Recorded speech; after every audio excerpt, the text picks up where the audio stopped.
Azərbaycanda əmək haqqı və təqaüdləri başqa banklara köçürmək mümkün olacaq. Yeni Sabah Azapaya istinadən məlumat verir ki, bununla bağlı məsələ iqtisadi ekspertlərlə Mərkəzi Bankın sədri Taleh Kazımov arasında keçirilən görüş vaxtı müzakirə olunub. Qeyd edilib ki, bununla bağlı Mərkəzi Bank ekosistemin qurulması üçün başqa banklara da icazə verəcək. Hazırda hesabların daşınması mexanizminin qurulması və başqa texniki məsələlərlə bağlı iş davam etdirilir. Yeniliyin bu ilin ikinci yarısından etibarən həyata keçirilməsi gözlənilir. Əlavə edək ki, hazırda Azərbaycanda təqaüd və digər sosial ödəmələr bir neçə iri bank üzərindən həyata keçirilir.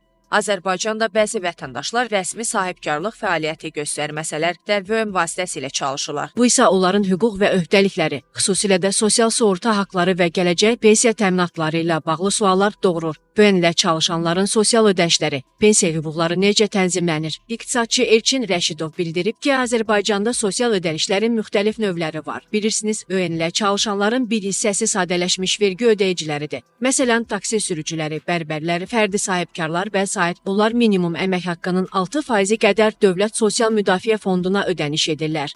Bundan əlavə, onların icbari tibbi sığortası minimum əmək haqqının 4%-ni təşkil edir.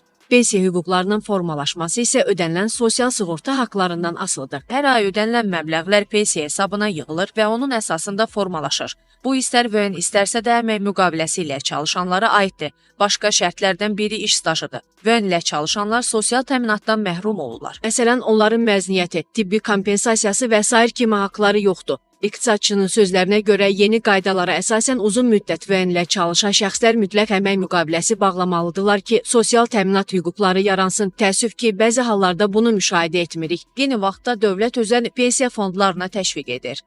Bu fondlar işçilərin pensiya kapitalını artırır və dövlətin də sosial yükü azalır. VÖN ilə çalışan şəxslər təkcə sadələşmiş vergi ödəyiciləri deyil. Hətta ondan istifadə edə bilməsələr belə öz gəlirlərindən desinfiyat həmişə ödəniş etmək məcburiyyətindədirlər. Dövlətin isə hər kəs qarşısında minimal öhdəlikləri var. Hətta işsiz şəxslər də müavinət ala bilərlər. Bu səbəbdən Azərbaycanda 10.000 manat pensiya alanlar da var. Daha aşağı məbləğlərdə mövcuddur. Pensiya haqları sosial sığorta ödənişləri və staj nəzərə alınmaqla xüsusi düsturla hesablanır. Həmçinin pensiya hüququ qazanmaq üçün minimum 25 il sığorta stajı tələb olunur və bu müddət ərzində sosial sığorta ödənişləri müntəzəm edilməlidir.